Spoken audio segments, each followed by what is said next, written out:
Hola, hola, bienvenidos una vez más a la historia en un audio. Preparaos para sumergiros con nosotros en un conflicto que, aunque a menudo eclipsado por la Guerra de Vietnam, sentó las bases para uno de los capítulos más turbulentos del siglo XX, la Guerra de Indochina. Efectivamente, entre 1946 y 1954, Francia, aferrada a su imperio colonial, se enfrentó al Viet Minh liderado por Ho Chi Minh en una lucha por el control de Indochina. ¿Os suena? Hablamos de Vietnam, Laos y Camboya. Este conflicto, como veremos, no fue solo un choque militar, sino un choque de culturas, de ideas y sobre todo de la inquebrantable voluntad de un pueblo por lograr su independencia. Vale, y para comprender realmente este conflicto, me imagino que tenemos que ir más allá de las fechas y los nombres, ¿no? ¿Cómo era la Indochina previa a la guerra? Totalmente. A principios del siglo XX, el sudeste asiático era un tablero de ajedrez controlado por las potencias coloniales. Y claro, el colonialismo con su inherente opresión despertó un profundo sentimiento anticolonial en la región. La gente anhelaba la autodeterminación, recuperar su identidad y construir su propio futuro. Es clave entender este sentimiento para comprender la guerra de Indochina. Entiendo. Pero este sentimiento anticolonial no surgió de la nada, ¿verdad? ¿Cómo se fue gestando? Fue un proceso gradual. Las élites locales, inicialmente fascinadas por las ideas occidentales, empezaron a darse cuenta de que la modernización que prometía el colonialismo venía acompañada de una pérdida de su propia cultura e identidad. Y este desencanto fue clave en el auge del nacionalismo. De hecho, algunos intelectuales vietnamitas viajaron a Europa y allí, al entrar en contacto con movimientos de liberación nacional, se dieron cuenta de que la situación de Indochina no era única. Fascinante. Es como si el colonialismo sin querer hubiera sembrado las semillas de su propia destrucción. Y en este contexto surge la figura de Ho Chi Minh, un personaje que me parece realmente intrigante, ¿verdad? Sin duda, Ho Chi Minh, cuyo nombre original era Umyon Sin Kong, fue un personaje complejo. Viajó por el mundo exponiéndose a diversas ideologías, incluyendo el comunismo, que vio como una herramienta para lograr la liberación de su pueblo. De hecho, vivió en Francia, en Estados Unidos y en la Unión Soviética. Su experiencia vital fue fundamental para forjar su visión política. O sea que Ho Chi Minh no era simplemente un líder comunista, sino que su pensamiento estaba influenciado por una mezcla de ideologías y experiencias, ¿no? Exactamente. Y además supo adaptar su mensaje a las circunstancias. Por ejemplo, durante la Segunda Guerra Mundial, Ho Chi Minh vio en los estadounidenses unos aliados en la lucha contra la ocupación japonesa Indochina. Es más, estableció contacto con la OSS, la precursora de la CIA, y les proporcionó información a cambio de entrenamiento y armamento. Espera. Ho Chi Minh colaboró con los estadounidenses. Es increíble. Conociendo lo que pasaría después, esta alianza resulta casi irónica, ¿no? Totalmente. Es una paradoja histórica que nos demuestra la complejidad del personaje y la volatilidad del contexto internacional. Y después de la Segunda Guerra Mundial, con Japón derrotado, el escenario estaba listo para una nueva batalla. Francia, decidida a reafirmar el control sobre su colonia, regresó a Indochina. No sé si. Efectivamente. En 1945, con la rendición de Japón, se produjo un vacío de poder en Indochina. Ho Chi Minh aprovechó la ocasión para proclamar la independencia de Vietnam, pero Francia no estaba dispuesta a renunciar a su joya del imperio. Así que tenemos a Francia, que quiere recuperar su colonia, y al Viet Minh, liderado por Ho Chi Minh, luchando por su independencia. Un choque inevitable, ¿verdad? Sin duda. Y un choque que al principio Francia subestimó. Menospreciaron al Viet Minh, a sus soldados, por su físico, por sus costumbres rurales. Pero el Viet Minh, liderado por el brillante estratega militar Von Yen Yap, pronto demostraría su tenacidad y maestría en la guerra de guerrillas. ¿Y en qué consistía esa guerra de guerrillas? Era tan diferente de la forma de combatir de los franceses. Totalmente. Los franceses estaban acostumbrados a la guerra convencional, a grandes batallas en campo abierto, con ejércitos numerosos y bien equipados. Pero el Viet Minh, con menos recursos, optó por una estrategia diferente. Emboscadas, ataques, relámpagos, sabotajes. Aprovecharon su conocimiento del terreno, la jungla, para desgastar al enemigo. Entiendo. Era una lucha asimétrica donde el Viet Minh usaba la sorpresa y el terreno a su favor. Y supongo que esa subestimación por parte de Francia fue un error crucial, ¿no? Absolutamente. Los franceses al principio no se tomaron en serio al Viet Minh y pagaron el precio. Las primeras victorias francesas fueron efímeras y pronto se dieron cuenta de que controlar las ciudades no era suficiente. El Viet Minh dominaba el campo y desde allí podía hostigar a los franceses, cortar sus líneas de suministro, desmoralizar a sus tropas. Y uno de los ejemplos más claros de esta subestimación fue la batalla de Cao Bang en 1950, ¿verdad? Una batalla que marcó un punto de inflexión en la guerra. Así es. En Cao Bang, el Viet Minh, con una estrategia meticulosamente planificada, logró emboscar y aniquilar a una columna francesa que intentaba evacuar la zona. Fue una victoria contundente que demostró la capacidad del Viet Minh para llevar a cabo operaciones a gran escala y también la vulnerabilidad de Francia. A partir de ese momento, la guerra entró en una nueva fase. Una fase en la que la confianza francesa se tambaleaba, mientras que el Viet Minh ganaba terreno tanto en el campo de batalla como en el terreno moral. Exacto. Y a esto se sumaba el creciente rechazo a la guerra en la propia Francia. La opinión pública desgastada por la Segunda Guerra Mundial y cada vez más consciente del coste humano y económico del conflicto en Indochina, empezó a cuestionar la justificación de la guerra. O sea que Francia se encontraba en una situación complicada, tanto dentro como fuera de Indochina. Necesitaba una victoria decisiva, algo que cambiara el curso de la guerra y que calmara las críticas en casa. Exactamente. Y creyeron encontrar esa oportunidad en Dien Bien Phu. Dien Bien Phu, un nombre que resuena en la historia, la batalla que marcaría el destino de la guerra de Indochina. Pero eso, amigos, lo dejaremos para la próxima parte de nuestro viaje por la guerra de Indochina. Dien Bien Phu, un valle remoto en el noroeste de Vietnam, se convirtió en el escenario de una de las batallas más emblemáticas del siglo XX. Para Francia era la oportunidad de asestar un golpe decisivo al Viet Minh, cortar sus líneas de suministro y recuperar la iniciativa en la guerra. Una estrategia arriesgada, ¿no?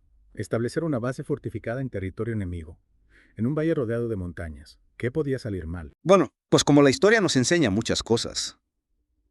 Los franceses liderados por el general Henri Navarre subestimaron la capacidad del Viet Minh para transportar artillería pesada a las montañas que rodeaban el valle. También sobreestimaron la efectividad de su propia artillería y su fuerza aérea, que se vio limitada por el mal tiempo y el terreno accidentado. Y además, Von Quinien-Giep, el comandante del Viet Minh, era un estratega brillante. No se limitó a reaccionar a los movimientos franceses, sino que ideó un plan maestro para aislar y luego aplastar a la guarnición de Dien Phu. ¿Cómo lo hizo? Giap movilizó a decenas de miles de soldados y toneladas de suministros a través de la jungla, utilizando bicicletas, animales de carga e incluso a personas para transportar piezas de artillería. Y lo que es más importante, logró camuflar sus posiciones y artillería tan eficazmente que los franceses no pudieron detectarlos hasta que fue demasiado tarde. Es increíble pensar en la logística y el esfuerzo necesarios para llevar a cabo una operación de esa magnitud en un terreno tan difícil. Sin duda, fue una hazaña increíble de organización, determinación y sacrificio por parte del Viet Minh. Y todo ello en secreto bajo las narices de los franceses. Imagínate la presión a la que estaban sometidos los soldados del Viet Minh, sabiendo que de su éxito dependía el destino de la guerra. Y el 13 de marzo de 1954 el infierno se desató en Dien Bien Phu. ¿Cómo se desarrolló la batalla? La artillería del Viet Minh, perfectamente posicionada y camuflada, abrió fuego contra la base francesa, desatando un bombardeo implacable que duró días. Los franceses atrapados en el valle se encontraron bajo un fuego constante, sin poder responder eficazmente. Sus posiciones defensivas fueron destruidas sistemáticamente, su moral se hundió y las bajas se multiplicaron. Debió ser una situación aterradora para los soldados franceses, superados en números rodeados y bajo un fuego constante. ¿Había alguna posibilidad de victoria? A medida que la batalla se prolongaba, la situación para los franceses se volvía cada vez más desesperada. Sus líneas de suministro fueron cortadas. La evacuación de heridos se volvió imposible. Y la ayuda aérea que esperaban de los estadounidenses no fue suficiente para cambiar el curso de la batalla. Y mientras la guarnición de Dien Bien Phu se desangraba, la situación en el frente diplomático también se volvía cada vez más complicada para Francia, ¿verdad? Cierto, la batalla de Dien Bien Phu coincidió con la Conferencia de Ginebra, en la que se estaba negociando el futuro de Indochina. Los franceses, conscientes de que una derrota en Dien Bien Phu debilitaría gravemente su posición negociadora, se vieron atrapados en una carrera contra el tiempo. Por si fuera poco, la opinión pública en Francia se volvía cada vez más crítica con la guerra. La gente se preguntaba si valía la pena seguir sacrificando vidas por una colonia que parecía cada vez más perdida. ¿Cómo reaccionó el gobierno francés ante esa presión? Ante la crítica situación en Dien Bien Phu y la creciente presión interna a Francia, se vio obligada a tomar una decisión drástica: solicitar la ayuda militar de Estados Unidos. Estados Unidos ya estaba inmerso en la Guerra Fría y veía en la expansión del comunismo una amenaza global. ¿Cómo respondieron a la petición francesa? Estados Unidos proporcionó ayuda financiera y material a Francia, pero se mostró reacio a involucrarse directamente en el conflicto. El presidente Eisenhower, aunque preocupado por la situación en Indochina, no quería arriesgarse a una intervención militar a gran escala que pudiera escalar una guerra con China o la Unión Soviética. Es interesante cómo la guerra de Indochina, aunque a menudo olvidada, se enmarca en el contexto global de la Guerra Fría. Totalmente, Indochina se convirtió en un tablero de ajedrez en el que las dos superpotencias, Estados Unidos y la Unión Soviética, se enfrentaban indirectamente, utilizando a sus aliados como peones en su lucha por la hegemonía global. Y mientras las negociaciones diplomáticas se desarrollaban, y las superpotencias maniobraban en la sombra. La batalla de Dien Phu se acercaba a su fin. ¿Cuál fue el desenlace? Tras 57 días de intensos combates, la guarnición francesa, exhausta sin municiones y sin esperanza de recibir refuerzos, se rindió al Viet Minh el 7 de mayo de 1954. La caída de Dien Phu marcó el final de la presencia francesa en Indochina. Una derrota humillante para Francia y una victoria decisiva para el Viet Minh. Sin duda, Dien Phu no solo fue una victoria militar, sino también un símbolo del triunfo del nacionalismo vietnamita sobre el colonialismo francés. Y a nivel global, fue una señal de que el viejo orden colonial se estaba desmoronando, que las potencias occidentales ya no podían imponer su voluntad por la fuerza en el mundo. ¿Te imaginas el impacto que tuvo esta batalla en la psique francesa y en la percepción del mundo sobre el poderío occidental? Es increíble cómo una batalla en un valle remoto de Vietnam pudo tener consecuencias tan trascendentales a nivel global. ¿Qué pasó después? ¿Cómo afectó la caída de Dien Phu al futuro de Indochina? La caída de Dien Phu resonó por todo el mundo, acelerando la descolonización y reconfigurando el tablero geopolítico. En julio de 1954 se firmaron los Acuerdos de Ginebra, marcando el final formal de la Guerra de Indochina. Estos acuerdos, aunque buscaban la paz, también sembraron las semillas de futuros conflictos, ¿verdad? Efectivamente, los acuerdos dividieron Vietnam en dos, un norte comunista bajo liderazgo de Ho Chi Minh y un sur con un gobierno prooccidental. Se suponía que esta división sería temporal con la promesa de elecciones libres para reunificar el país en 1956, pero como sabemos la historia tomó otro rumbo. Es una tragedia que esa promesa de reunificación nunca se materializara. En cambio, la división de Vietnam se convirtió en un punto focal de la Guerra Fría, con Estados Unidos apoyando al sur y la Unión Soviética y China respaldando al norte. ¿Cómo se desencadenó este nuevo conflicto? La Guerra de Indochina, aunque aparentemente concluida, dio paso a un nuevo y aún más devastador conflicto, la Guerra de Vietnam. Las tensiones entre el norte y el sur, exacerbadas por la interferencia de las superpotencias, escalaron hasta convertirse en una guerra a gran escala, con consecuencias catastróficas para Vietnam y el mundo. Y la Guerra de Vietnam, con su brutalidad y su impacto en la cultura y la política global, proyectó una larga sombra sobre el legado de la Guerra de Indochina. A menudo la primera se ve eclipsada por la segunda, ¿no crees? Es comprensible, dada la magnitud de la Guerra de Vietnam, pero es crucial recordar que la Guerra de Indochina fue el preludio, el crisol en el que se forjaron las fuerzas que desencadenarían la tragedia vietnamita. En muchos sentidos, la Guerra de Vietnam fue la continuación con mayor intensidad y alcance global de la lucha por la independencia y la reunificación que comenzó en la Guerra de Indochina. Entiendo. Es como si la Guerra de Indochina hubiera dejado muchas preguntas sin respuesta, y la Guerra de Vietnam fuera un intento trágico y brutal de responder a esas preguntas. Exacto. Y además, la Guerra de Indochina nos enseña la importancia de comprender el contexto histórico, las motivaciones de los diferentes actores y las consecuencias a largo plazo de las decisiones tomadas en momentos críticos. Una lección que sigue siendo relevante hoy en día en un mundo donde los conflictos, aunque con diferentes actores y escenarios, siguen estando marcados por la lucha por el poder, la ideología y la autodeterminación.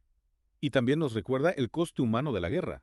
Las vidas perdidas, las familias destrozadas, las cicatrices que perduran en la memoria individual y colectiva. Un coste que a menudo se olvida en los análisis geopolíticos y en los discursos grandilocuentes. Es esencial recordar que detrás de las cifras y las estrategias hay personas reales con sus historias, sus sueños y sus sufrimientos. La Guerra de Indochina, aunque a veces olvidada, nos recuerda la complejidad de la historia, el poder de las ideas y la importancia de buscar soluciones pacíficas a los conflictos. Nos invita a reflexionar sobre las causas y las consecuencias de la guerra, a trabajar por un futuro donde la paz y la justicia prevalezcan sobre la violencia y la opresión. Efectivamente, es un recordatorio de que la historia no es solo un relato de hechos pasados, sino una fuente de aprendizaje para construir un futuro mejor. Y con esta reflexión concluimos nuestro viaje por la Guerra de Indochina, un viaje que espero haya arrojado luz sobre un capítulo crucial del siglo XX, y se les ha invitado a reflexionar sobre las lecciones que podemos aprender del pasado para construir un futuro más pacífico. Hasta la próxima. Hasta la próxima.